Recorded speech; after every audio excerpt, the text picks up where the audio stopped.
Hey, it's so good to have you with us. This is the first ever Let's Talk, right? Let's Talk. We're launching a new podcast called Let's Talk, and today we're going to be talking about relationships. And I'm joined here with my wife Esther. It's so cute. Okay. So I'm joined here with my wife Esther. We've got Helena over here. Hi. And Phil, both doctors, and both married to each other as well. Pretty good. My name's Sam. Let's crack on. Hey, so today we're going to be talking about relationships, and we've had loads and loads of questions from you guys, which has been awesome. And we've categorized some of them into groups. And the first one that we're going to talk about is being friend-zoned. We had loads of questions on this. So, question number 1. Why did I get friend-zoned? Wow. I mean, there could be so many reasons. I think that's a great place to start really talking about relationships actually, because I think relationships are something that's really important, and I guess the way that we've all kind of come to this is from a church background, and actually one of the things that's really key to our church proclaimers is relationships. And when Pastor Tom, our lead pastor, was outlining the church IC, he talked about, kind of weaving into the fabric of our church is the importance of relationships, and actually the importance of friendships that last for decades, marriages that last till death us do part, and a relationship with God that goes on into eternity. And actually those are the key relationships for us in life, aren't they? Actually, our friendships, our romantic relationships, and a relationship with God. And actually I think that, starting with a friendship is a really good place to begin. And I know that the question is asking a kind of a negative question, like why have I been friend zoned? I'm guessing that person means it as a bad thing. But actually, starting with great friendships is a great place to start. Yeah. That actually the basis for a lot of those relationships is going to be great friendships. Mm-hmm. And the basis for a lot of what we talk about today, actually, if you want to have great romantic relationships, they're going to be better if you've got good friends in your life. They're going to be better if you've got good people who are going to advise you well, who are going to help you to, kind of live out the values that you have outlined for your life, who are going to help you to kind of move forward in a positive way, help to keep you on track, focused, motivated, that kind of thing. That actually, one of the things that Pastor Tom talks about a lot is that you become the average of the 5 people you spend the most time with. That, you show me your friends and I'll show you your future. Yeah. And actually, that's not just about one romantic relationship, that's about 5 relationships, it's about key people, not just one key person. So actually, I know that I'm sure that these guys can speak to what it means to end up in the friend zone, but actually, not like that. I mean, maybe Helen. But actually, starting with great friends is a great place to start for your other relationships. Yeah. That was a lot better than what I was going to say. What were you going to say anyway, Helena? Yeah, friendships are so important. I think when we, the first kind of thing we think of when we talk about like relationships is often we think about romantic relationships, but actually we shouldn't neglect friendships. Friendships are so important. And even when you are in a romantic relationship, even more so, or when you're married, you shouldn't ever neglect your friends. And so, being in the friend zone is okay, because life isn't actually all about finding that your significant other. There are other things to do and great friends to enjoy life with. So. Yeah. I think, whilst you're in that friend zone, right, the best thing that you can do is just to work on yourself. I know for a long time I decided to not be in any relationships or actively pursue any relationships, and my goal was just to work on myself. And I feel like I grew so much in myself over that period of time, and I can't remember who it was, but someone said, whatever you're looking for in a relationship, make sure that you're that person first before you go looking for that in someone else. So that's really good. That's a great point. I think we're often very conscious of what we're looking for in someone else, but actually we're better off working out whether we're the someone else that is going to be good for someone else. And that's not just about, that might be about, personality, being an interesting person, being, someone that's fun to spend time with, but actually it's going to be about being a healthy person. It's going to be about developing your emotional health, isn't it? It's going to be about developing a resilience and a robustness. I love, that to start in the Bible, I love the way that the relationship between Adam and Eve is described in the Bible, that actually it says that two will become one flesh, and actually that's the miraculous nature of marriage, is that two people become one, and actually it's not about this idea of, you know, my other half. I don't really like that phrase, because I don't need my wife to complete me. Actually, what's amazing about marriage is that two complete people join together as one, with God in the mix as well. But actually, we shouldn't be coming to that looking for someone to fill in the other half of us. We should be coming to that as a complete person. That's what makes marriage special, is when it's two complete people becoming one person, not when it's two halves finding a whole. Because actually that's going to create all sorts of strain on the relationship. I remember I read in a great book that was saying that the biggest mistake men or women could make is to look for what they lack in themselves in someone else to try and make up for that. But we do it so often, it's kind of human nature, right? But actually we need to, I think, to be sold at pursuing your own personal growth and your own relationship with Jesus first and foremost is going to be a recipe for great relationships across the board, friendships, and maybe that one person is the one. We'll talk about that later maybe. But yeah, and actually I can still remember you preaching a message years and years ago, before we were even a couple, and might have liked you at the time, about how actually in terms of when you're looking for our kind of our significant other in life, we're not about doing that. Actually, if you pursue your God-given purpose, if you just throw yourself into what you are on this earth for, serving God, being involved in church, doing stuff that you love, you're running your race, and actually at some point you'll turn around and you'll see that someone is running next to you, and that if they're running in the same direction, then hey, maybe they're the person for you. So going back to the original question, why did I get friend zoned? What factors do you think play into getting friend zoned? I guess. I guess it's maybe good for us to say what we think we mean by being friend zoned. I guess it's about that you were hoping for a romantic relationship and the other person seems to consider you to be a friend. Is that a fair enough description of humour the old man in the corner? But I think that. I guess it's about two people who want something different, and I don't think there's necessarily anything that's wrong with that. I guess the challenge is whether you feel like your intentions were made clear, that actually you were looking for more than friendship from that person, and I think then really you're in a situation where you've got to decide whether friendship is enough for you, whether you're happy just being friends and seeing if something else develops in the future, or whether actually you were hoping that there was going to be more from that relationship, and if it's not going to happen, then it's too painful for you to stay as friends. And I say that, that actually the people who are sat on this sofa answering the question, actually we were all not like we were all, but like Hels and I were friends for a while before we started going out, and you guys were too, right? So actually there's no harm in staying in that place where you're friends. That's a good basis for a relationship. What isn't a good basis for a relationship is if you say you're friends and then you're behaving like you're more than friends. That's unhelpful. And I think that if one of the two of you, actually the reason you've ended up thinking something romantic is going to happen is if the other person's behaved like you're special to them, or that actually you're going to have more of a friendship, more than a friendship, and you've started to think that that's why it's coming, and that's why when the door's shut on that, you're like, oh, well, where did this come from? And I think really it's about being honest in the relationships we have with people. And there is a time to have a conversation that says, would you like to take this beyond friendship? And I think it's just about having that in a sensible way, and actually at a good time, and almost setting, an opportunity to have that conversation, maybe if you feel like that's the direction it's going in. I think a real factor in this is actually having good friendships, good people around you, because then you've got people who can advise you, is this girl brain, is this boy brain, am I completely off base, or do you think this person's showing an interest in me? And you can then actually start to work out, how to move forward from that. And sometimes they can be people who actually put in a good word for you. They can be people who can help to explore what's going on.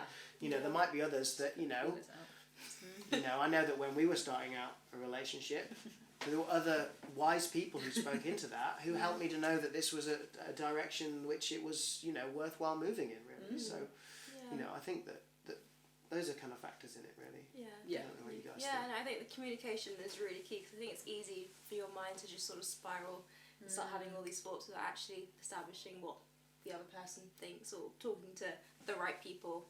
is really important, because I know when I went through that period of friend zone with Sam, yeah, I spoke to, you know, some people that knew us both, and I was like, look, I like him, but I don't know if he likes me, I don't know if he just sees me as a friend or what, I don't know if this is more, and they were kind of quite wise about it and said, okay, explain, is this how you feel right now, blah blah, this is probably where Sam's at right now, what do you want to do about that, do you feel like you want to go talk to him or not, and sort of going through that process was really helpful, like you said, having people that can talk into your life that you know are maybe further along the journey than you are, and have wisdom in that area is really important, and then not looking at it in a negative way, that sort of friend zone, I think it is a season, and it, like we've said, it can be a really healthy season. I think I grew a lot through that, kind of understanding myself a lot more, and Definitely. Yeah, I don't think it has to be like drama. Yeah.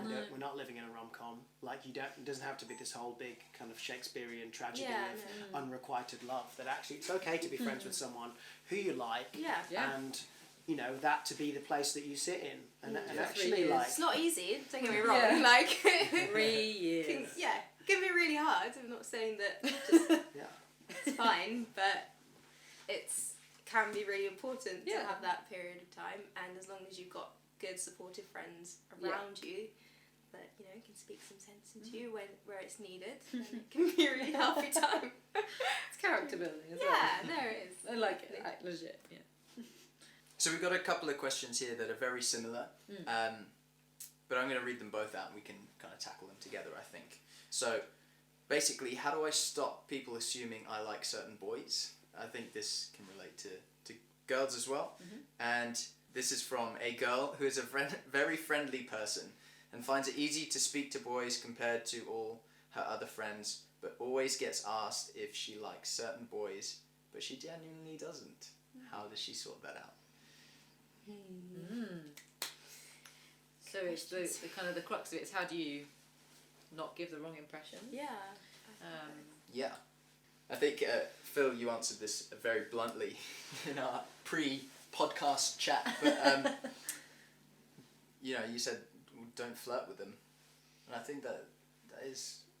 It is important to think about, not presuming that whoever wrote that question is flirting with them, but it is, if you are getting that kind of feedback, it's worth reflecting, okay, am I giving off a vibe that maybe is looking giving that impression? looking at some of your behaviours, what you're doing, because it's very easy to you know, feed your ego if you're getting that kind of attention to, you know, be like, you know. I think, I know from a girl's point of view, I was always the girl who preferred spending time with guys from being a teenager, and actually I look back at that now and think, you know, what I think I missed out on great female friendships, and I think there's real importance in friendships with your people of the same gender, like, because there's certain issues that you can there's loads of great reasons, and I think sometimes maybe I certainly did, I used it as a kind of excuse, like I just get on better with guys, it's just so much easier or whatever, we just have a great time and it's really, but maybe there was an issue there that I wasn't addressing, that I wasn't allowing myself to be more open to friendships with girls and more vulnerable, therefore, and I'd kind of closed myself off a lot because actually in reality I probably had bad experiences in the past. So I think if you are one of those people that says I just get on better with the opposite sex, actually think about why that might be. Is there an underlying issue there? Because actually it's really important to have those kind of friendships. I think, again, going to the crux of the question, you know, and thinking, am I giving off the wrong impression? Many years ago when I was at university, not that many actually, Not as old as that. Yeah. I think there was a time when I was maybe giving off the wrong impression, or ended up having really awkward conversations with girls who had asked me out and I really didn't know where it come from, and it was really uncomfortable, but I think probably chatting to people like Phil and Ian at church, these guys were really helpful in kind of helping me set boundaries. And I think boundaries are really important to make sure that you don't get into that position where you're suddenly like, oh no, this person likes me and I completely don't have feelings for them or have any intentions in that way. And I think boundaries are really key to help you not get into that place in the first place. To not have to have that awkward conversation. I just want to be friends. Yeah, like if there's someone texts you every day and you respond every time, or you're having texting conversations all throughout the day, or on whatever forum, messaging forum you use, were you surprised that they like you? Like, you know, if you're always engaging in their interactions, then you're going to give the wrong impression. You text them first thing in the morning or late Last at night. thing at night. Kind of stuff. Yeah. So, think about how this is exactly the kind of thing, like, if you don't like that person, you won't think anything of your actions, right? Like, you won't think that you're giving the wrong impression because you've not got those feelings. But actually, we need to be remembering how other people might perceive it, and have good boundaries with that. Now, I was going to say, sometimes it takes someone else to sort of talk with you about the situation to help sort of open up your mind. Think, okay, think about how that person is feeling about the way you communicate. Because I know I've had conversations like that with people before, kind of saying, oh, you know, we text every now and again, and usually at this time, and usually this. And I'm like, oh, well, do you think maybe they might be seeing something else here? And if so, is that how you feel? And is that what you want? Yeah. So I think that's quite important. I remember I was really challenged by Pastor Tom back in the day. He used to say to us, flirting's a lie. I'm like, yeah, it is. If you are giving off an impression by, you know, you might consider it to be just a bit of fun and whatever, but actually if you're giving an impression which you don't intend to follow through on, in terms of showing someone that you maybe like them more than a friend and want to pursue a relationship with them by the way you're acting, you are lying to them. Yeah. And we need to be really careful of that. To put it in a blunt way. And I think, I agree. I think that's a really helpful way when Pastor Tom spoke of it. It's promising something that you have no intention of kind of delivering on. And I think that's the thing, actually, is if you're doing that with lots of people, then clearly you're not planning to follow through on that. It's not just showing someone that you like them because you don't want to end up in the friend zone. It's actually, just it's getting that buzz from it, and actually it probably doesn't come from maybe an emotionally healthy place, really. And I think, equally you can do this maybe without being so intentional about it. And, I remember Sam, as an attractive young man, very, kind person, kind of... He's married to me. Yeah. But no, he sings in the band, he communicates well, people see him on the platform, he's very personable. Like, you can understand why lots of people take an interest in Sam, and then it doesn't take much for Sam to be accidentally, almost leading them on in a sense, and that's why I had some interesting conversations with Sam that neither of us wanted to have to try and help him to stay on track with that. And I know where Sam came from because I'm, not as attractive as Sam, but, there were less options back in the day, so I've had a similar experience. This is going so well. And actually, like... To be fair, Denise was very glad when we got together. Yeah, but I know that, Denise and others spoke to me, and those weren't conversations I wanted to have. And I came from, when I was at school, I got on really well with girls, so that wasn't a weird thing for me. And I was kind of the geeky guy. I wasn't someone that most girls were interested in that way. I was kind of safe person to spend time with. And then but then when I was in maybe a slightly different context, and I was in a different place as a person, I didn't have the frame of reference to help me to navigate that. And I think what was really helpful was to have people in my world who were prepared to kind of speak into that and help me to understand how what I was doing was unhelpful. And I think that's really what you need, is you need people who are going to help you to take perspective on that. Because ultimately, we talk about this stuff because it's about the long-term future. You might be like, well, what's the danger of flirting? Well, actually what we want is for you to have a healthy life, a healthy, emotionally healthy life, a successful life going on when you are, like we are, a decade and a half the other side of university, that actually it's really key that you don't let flirting be something that defines you, that you don't go through a succession of unhealthy relationships, that actually, because if you get too addicted to flirting when you're single, well, how do you navigate that when you're in a relationship? Yeah. And what does that look like when you're married? And actually sometimes that perspective is helpful. Yeah. Actually, was this something that I would be doing with this person? If I don't see a long-term future with them, then why am I doing it now? Yeah. Is it for the buzz? Is it because it validates me in some way? Because I sure as heck wouldn't be spending all day texting some girl that wasn't my wife, and you wouldn't be okay with it if I was, actually. And that's healthy. I'm not saying that's the filter that we should apply to all our relationships, because I think that in a way that can skew things a bit, because you don't want to assume you're married too early, because I think there's something great about not being married as well. But actually it's just healthy to think, well, that's why this matters, is because it's about your long-term future you're investing in, really. That's great. So we got another question here. Can guys and girls have platonic relationships? I would say yes, and it depends. That's at medical school. They always tell you whatever question you have, the answer is always it depends. So I think yes. Like I'm friends with you. That's definitely platonic. I'm friends with you. It's not platonic. We're married. Just to clarify. Good clarification. I have lots of great friends who are guys, but the nature of that friendship is quite different to the friends that I have with girls and the relationship I have with you. In that the setting in which I spend time with those guys would be more of a group setting, not really kind of one-to-one. Like, Sam and I wouldn't like watch a movie together on our own. It's just weird. And that would be the same with all the other guy friends that I have. And you kind of doing those kind of one-to-one stuff is I just don't think it can or is good to happen.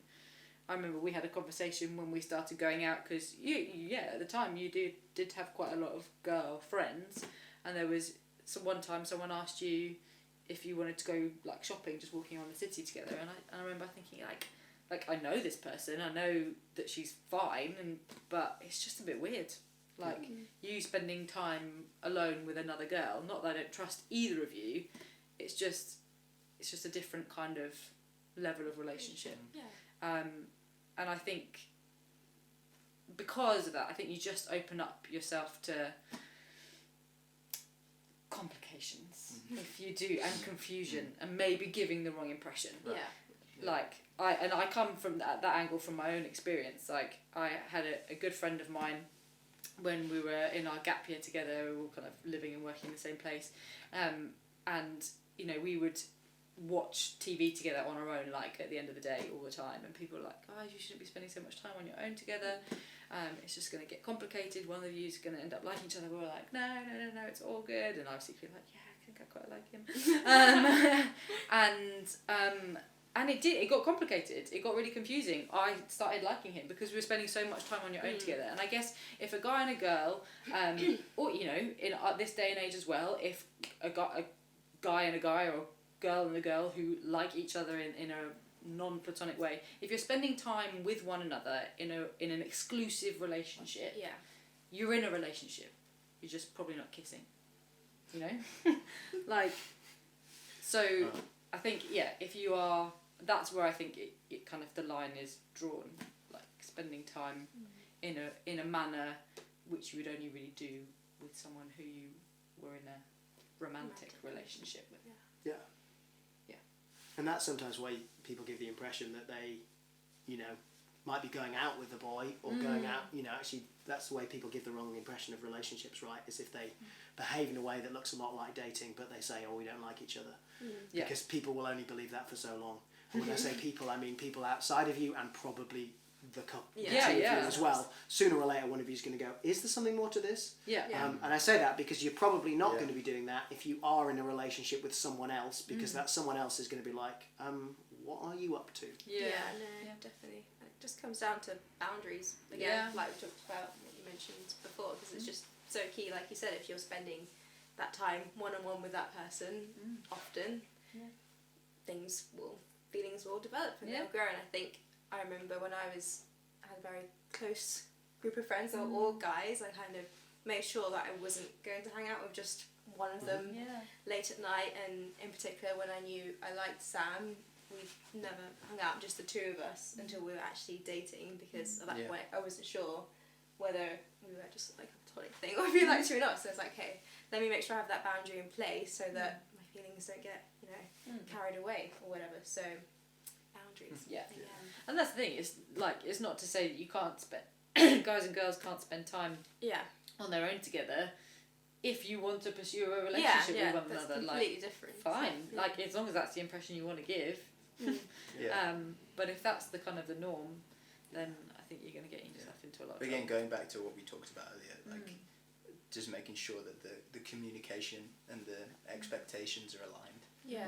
So that it's not a hurtful situation for either or both parties. Yeah. And I think we can't ever predict what someone else is feeling necessarily, but we know what we're feeling. And if you are spending time with someone a lot on your own, and you know full well that you don't want a relationship with them, stop it. Yeah. Last question of the friend zone section. Someone's asked, how do I stop putting boys in the friend zone? And I suppose again this is relevant for girls as well. Yeah. Well, I think particularly relevant, like from a girl's point of view to the guys, because I don't know, if you're a bit traditional like me, I think guys should make the first move. We'll maybe talk a bit more about that later. That's why I was waiting 3 years, But so it's just the truth. So I can see why a girl might make that thing. But how do I stop shutting people down? Like if you are open, if you do like someone, you just want them to ask you out. So I don't know. I think I'd much rather that. Like that sounds healthy in that you're not giving off an impression of that you want to go out with everyone. Great. And again we come back to the friendship thing. I think it's okay to get a friend, just make a little investigation. If you like someone, maybe just ask your mate to find out if the feelings are reciprocated, and then maybe to drop a hint that he should ask you out. Yeah. Glaring at me. Not intentionally. That's a look of love, darling. Yeah. Great. Yeah, I mean, I think it's I think you're right. It's okay because actually, how do I stop putting people in the friend zone? Well, I mean, realistically, like you don't need to take people out of the friend zone, do you? Like it's a person, and it might not be a person that's in your world right now, and it might not be a person that you're friends with. So actually, being friends with the people you put in the friend zone might be a really healthy thing, because actually you might be that you are waiting for the right person to come along.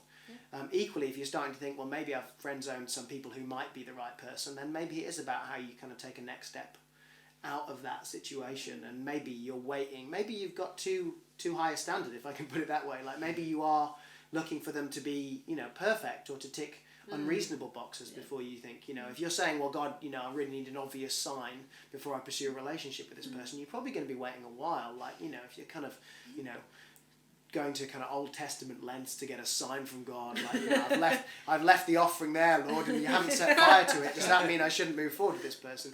You're going to find that that's probably not going to work out. But if there's someone that you think, well, I spent quite a lot of time with them, I enjoyed spending time with them, I wonder if I should take it further. Have a conversation with a good friend and actually explore it. Let them be a sounding board, or with a leader, someone that you trust, and say, well, actually, these are the reasons why I think I haven't pursued it. You might realise that all the reasons you haven't pursued it is because actually you're a bit scared, and there's good reason to move forward on it. And look, going on a couple of dates, and we'll talk about this, I'm sure, but going on a date or two, having a coffee with someone is not a marriage proposal. It's not the end of the world. It's perfectly reasonable to explore these things, and to go, do you know what, it doesn't really work. And let's take a step back from that. And you don't want to take that step unless you're okay with the idea that the friendship might be different afterwards, because once you have that conversation, you've had that conversation, you can't take it back. But actually, it's not an unhealthy thing to reflect. Have I put too many of the people in the friend zone in the sense that maybe I've missed out on something there? Or, maybe you're just being really sensible about the future, realistically. Yeah, I think that sounds healthy. Like we've talked about, friend zone is a good thing. Hey, well, we were aiming to do this podcast all in one go, but you guys had so many questions. We're going to split it into part 1 and part 2. So that's all for this particular podcast. It's going to be part 1. But if you've got any questions, any at all, we've got an email address which we've linked down below. It's letstalk@proclaimers.com, and we'd love to hear from you. We always say at Proclaimers, let this be the start of the conversation. So if you've got any questions at all, just email us, or you can comment if you feel brave on our social media, or you can drop